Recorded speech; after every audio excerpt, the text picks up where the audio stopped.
This is trafficking, everybody. I used to be on these cars. This is Annie, a former prostitute on the Vegas Strip who was forced by her pimp to sleep with thousands of men against her will. The pimps got every single dollar. I scratched his eyes out. I took a big giant lamp and I smashed it over his head and I ran out of the room totally butt naked. So he kidnapped me from a gas station one night and beat the living shit out of me. Now she runs a non-profit trying to rescue girls just like her. But how does an underground human trafficking ring exist on one of the most popular tourist destinations on Earth? I met up with Annie to find out.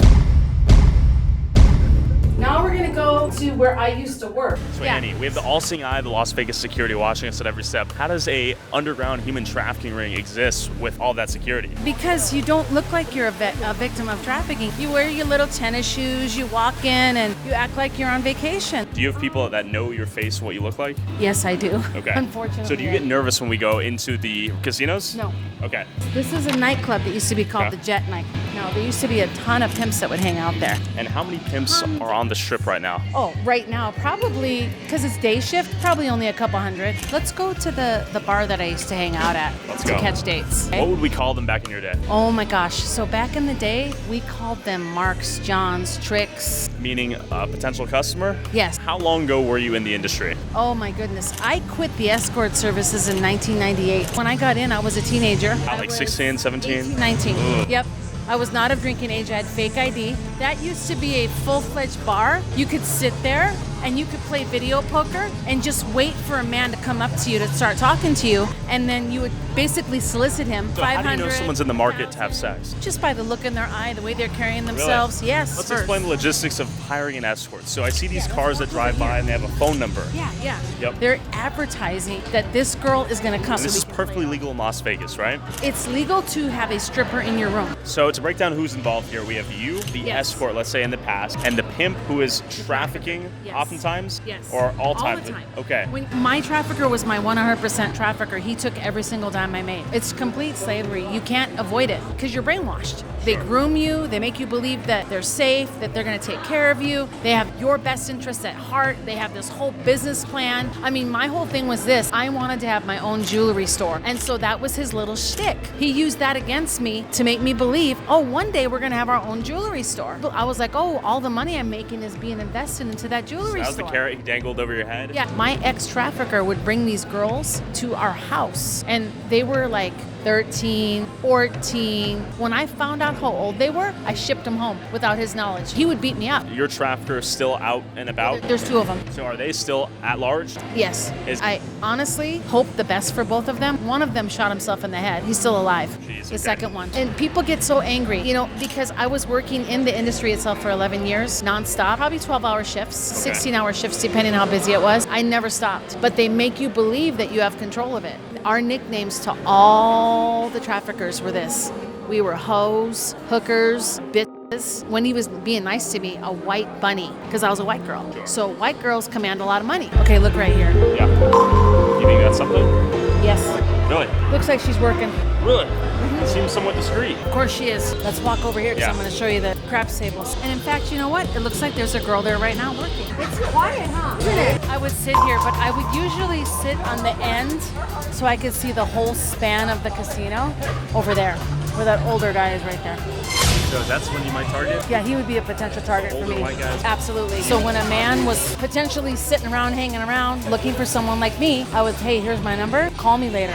How often would they call back? Always. This is the part that is the worst part about you go into a room and you see a man and he's dressed really nice and he's not bad looking and he seems like a nice person. Yeah. But he's calling the escort service. Dude, what are you doing? Sure. And then he shows you pictures of his family.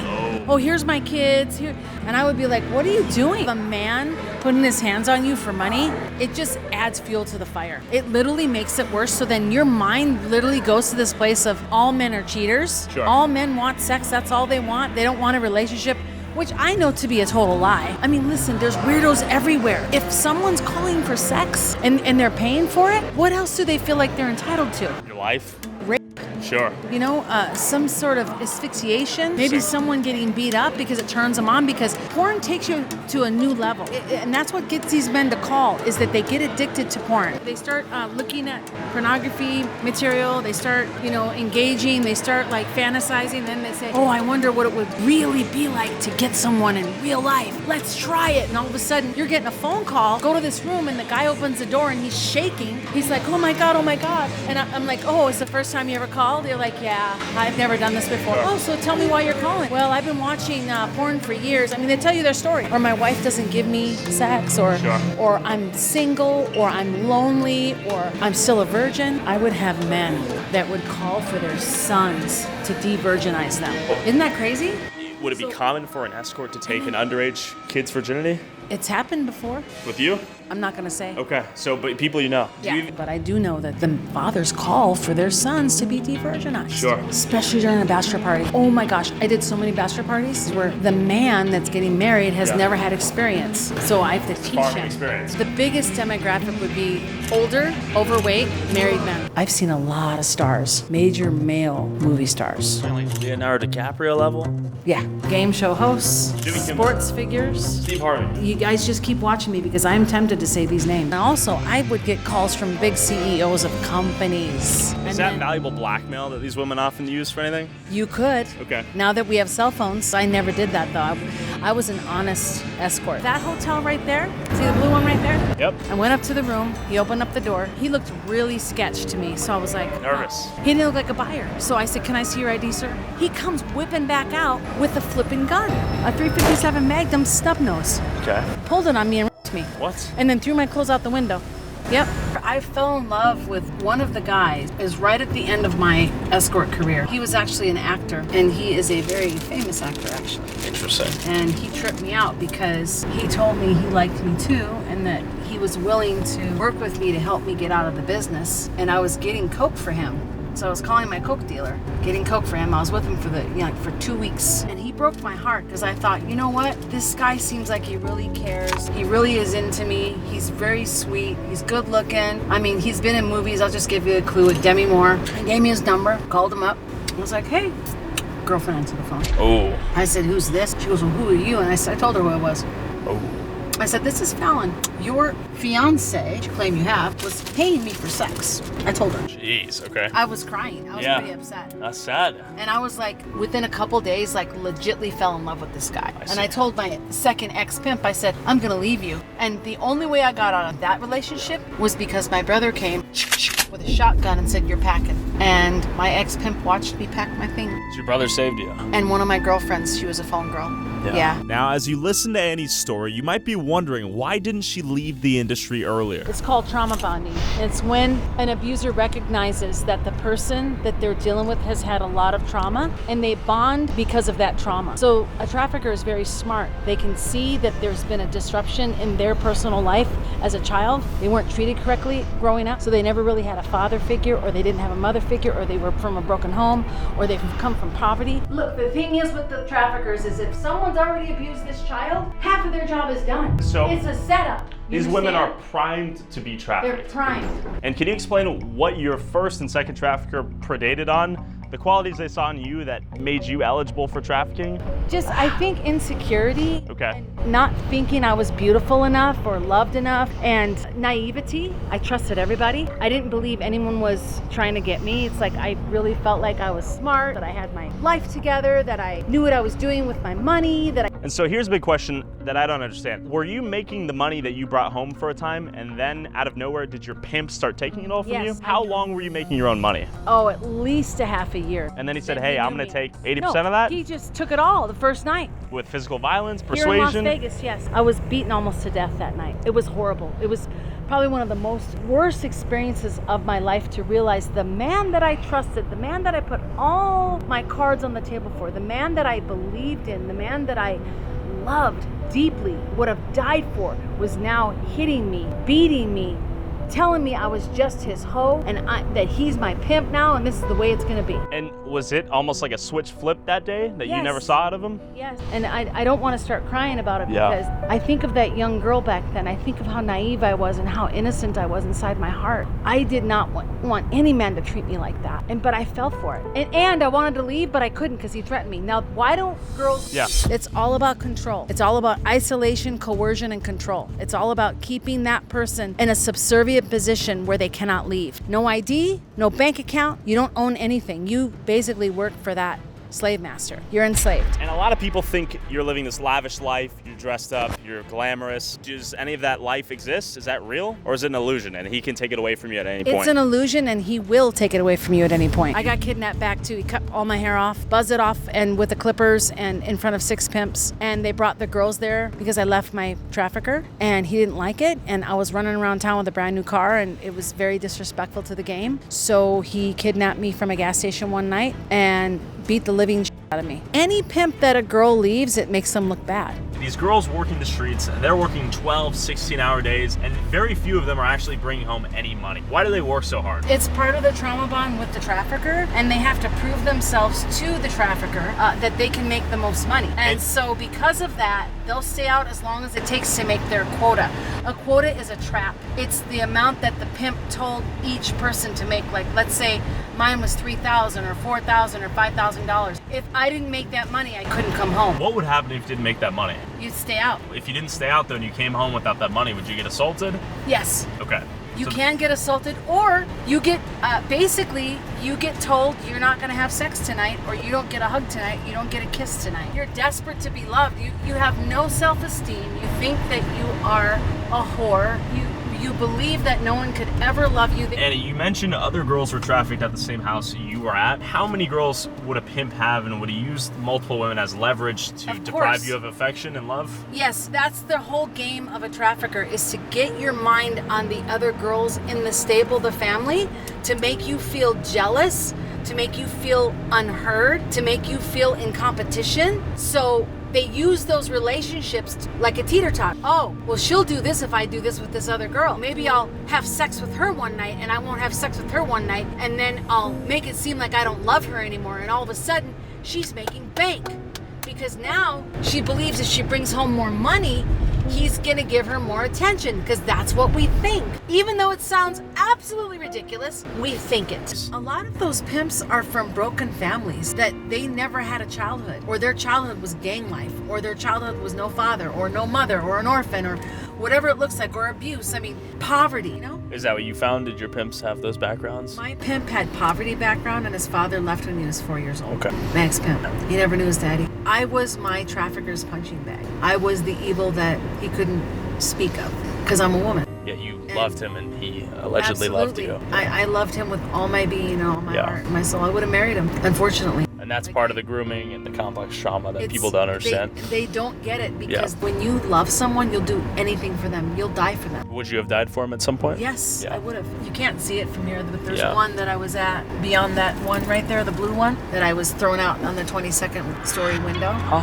They tried to throw me out. The window opened up all the way. Tried to throw me out. Yeah, and I held on, and I scratched his eyes out, and I hung on to him, and I took a big giant lamp, and I smashed it over his head, and I ran out of the room, totally butt naked. This is a trick or your pimp? This was my trick. So Annie, we're walking through right here to show the point of there are a lot of high-end shopping centers here. Some of your tricks would buy you gifts in the form of a bag. Yep, a bag or an outfit, else? jewelry, clothing. High-end stuff though. Yeah, always designer. And this is a tip? Yeah. Why is that your tip? Because they don't want to give you cash. Why not? Because they don't want it to be traced. They would spend cash for these gifts. That way they weren't traceable by credit card. Okay. Then they would say, oh, I just gambled it. And they'd be like, oh, okay. They totally believed them. Most people hiring an escort have no idea these girls are being trafficked. I would say at least more than half. And that's a guess. Let me show you what I would like if I could get it. Come in here with a John and say what? Hey, I really want a purse. Yeah. Oh, taking 60 photos a second. Is that okay?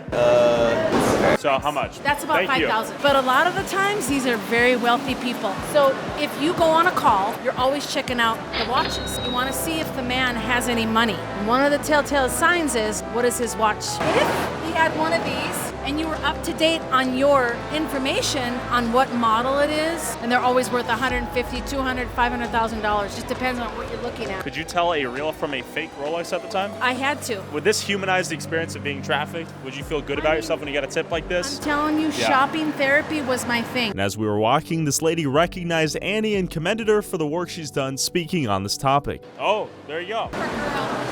You've seen her stuff? There you go. That's cool. That's awesome. She supports the mission. That's pretty cool. In addition to housing, rehabilitating, and educating survivors of human trafficking, Annie also does outreach here on the Strip. These are for women that are working and have traffickers on the Strip that need help. You know, we would hand it to someone that's working, like, oh, thank you. And then they open it up and look and they see, oh, wow, they gave me some cute jewelry. Oh, hand sanitizer, fuzzy socks, obviously a care bag. I have my phone number in here and a cute little Bible, but I always put this, read me. Read me. And this is the sex trafficking wheel. Sex trafficking is coercion, threats, intimidation, emotional abuse, economic abuse, physical abuse, sexual abuse. Emotional abuse is the biggest piece of this, and physical, obviously. What if a pimp sees this? Like, well, not good. Is she gonna get beaten? There's a possibility she could. I probably have had more than 15 friends or 20 friends either get murdered, overdosed, die of a disease, all from the game. If they want to hurt you, they're going to make it happen. One of my girlfriends, she was down in an illegal brothel. Of course, it was not legal. And a customer walked in, I should say a buyer. He walked in and said, "Where's so-and-so?" And she goes, "I'm right here." And he pulled out a gun and shot her in the head. Why? She was a hit because she had left her pimp. He killed her. That's what happens when you leave. You cannot just walk away. I literally overdosed. Tomorrow is my OD date, August 2nd, 2003. So you tried to kill yourself? I didn't mean to. It just kind of happened. I didn't want to live anymore. It was a horrible, horrible time in my life. Do a lot of women look towards drugs to numb the pain of it all? It's an escape, yes. It numbs the emotional pain and the physical pain of the abuse. And it could be anything from cocaine, meth, pot, to pills, to whatever is out there. Fentanyl, I thank God fentanyl wasn't out there when I was out there, because my drug of choice was cocaine. We're gonna find somebody that's selling escorts out in public. What will you do once we find them? I'm gonna talk to him. Oh, there she is, right there. There she is, I knew it. Hi, miss, can I have one of those cards? Thank you. Thank you. So we have $50 a night? I like your shirt, I like the color. I don't know if you know this or not. These girls on these cards, they're not being treated very nice. They have pimps. I used to be one of those girls. That's why I say that. Okay. Will you get in trouble, Maria, if you don't pass them out? Yeah. She wants me to write my number down for her. Any thoughts? I'll write it for you. What situation is this woman in? She's probably illegal. She can't work a normal job, so she has to do this job. And part of doing this job is making sure she passes out all the cards. It's the girl right there just passed us. It's possible. Possible? Pass us, yeah. Why do you think so few people have spoken out? Because of fear. Fear of death, fear of retaliation, fear of the judgment of people. Because once you tell your story, all your guts are laid out on the table. And everybody can criticize you because they know your background now. But it's not fair because it's so one-sided. Did your family and loved ones know you were in the industry when you were? No. No? I lied to them. Have you ever re-interacted with your old pimp? Yes, Yeah? both of them actually. Were those violent interactions? Are they still mad at you? Or The first time I saw my first ex-trafficker, yeah. I was at a nightclub called Daisy's, and I was getting my car out of LA, and I was just going through chemotherapy. I had lost all my hair. I was wearing wigs, and I was very sick with cancer. Okay. And he came up behind me and he said, "I need to tell you that I'm sorry." And I lifted my head and my heart was racing, racing, because I thought he was going to hit me. Yeah. Because the last time I had seen him, I had left him, and I was at a nightclub called Shark Nightclub. And he had taken me in the back with the bouncer and beat the living crap out of me because I left him. And he walked up behind me and he said, I'm really sorry for what I've done to you. I'm ashamed of myself, and I just need to ask for your forgiveness. He said, "You're the best woman I've ever had in my life." Did you believe him? I did. He said he was sorry, and I cried. I cried, and you were asking earlier, why do I do what I do now? Because it brings my life meaning.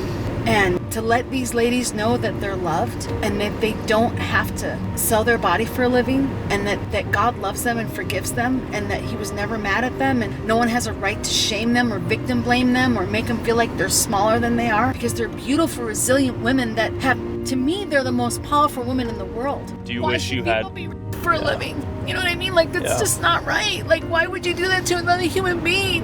Especially if they have feelings and they have a heart. And so for me, it's like the day that I overdosed, I realized what I had done with myself. I was like, oh my gosh, I almost took my own life because I was so devastated because I had lost everything I made. The pimps got every single dollar. I had nothing to show for anything. And when you get to that low point in your life, it's like I told you about that guy that jumped off the parking garage. Yeah. He lost $100,000. This is a true story. This is not gossip. He lost $100,000 and he couldn't tell his wife, so he killed himself. And I understand that shame. He couldn't bring himself to tell his wife, I lost our savings. He would rather kill himself. That's the point I was at. I didn't want my family to know. You keep everything you do totally secret. You don't let anyone know what you're doing because it is so shame-filled. It's part of the enemy's plan. The devil wants us to believe that we're nothing, that we're worthless, that we're a piece of junk, that we're nasty, dirty, disgusting, but that's not the truth at all. My soul's been forgiven. I've been cleansed, and I am beautiful in his sight. And when he looks at me, he always says, you're my girl. I love you. That's the words I wanted my dad to tell me my whole life. Hear my dad tell me he's proud of me.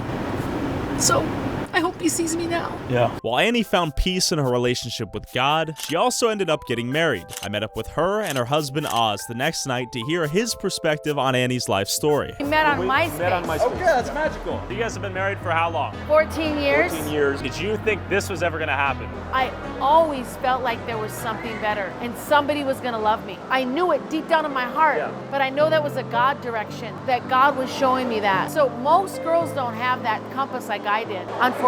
How does a man love someone that's been with thousands upon thousands of men, has been pimped for almost 18 years? How does a man love someone like that? I mean, everything Annie just said obviously is from her perspective. But the cool thing is my life is based on faith. And I saw God do so many great things in my life. My prayers were all about, like, if God wanted me to be with somebody else, he would hit me over the head with someone. It was evident that she went above and beyond the list. You can't hear stories that she tells and not get upset, angry, and, want to do something to that person. How have you come to reconcile with even some of the dark parts of her past and some of the wrongs that have been done to her? All I have to say is what's happened with her, she went through for a reason. And we don't know that reason. God knows the reason. If there's a girl who is in a situation you were in years ago, is there light at the end of the tunnel? There is not only light at the end of the tunnel, there is a celebration because now there's freedom and they just need to hang on. They just go call 702-883-5155 and then go to hookersforjesus.net or pinkchair.org.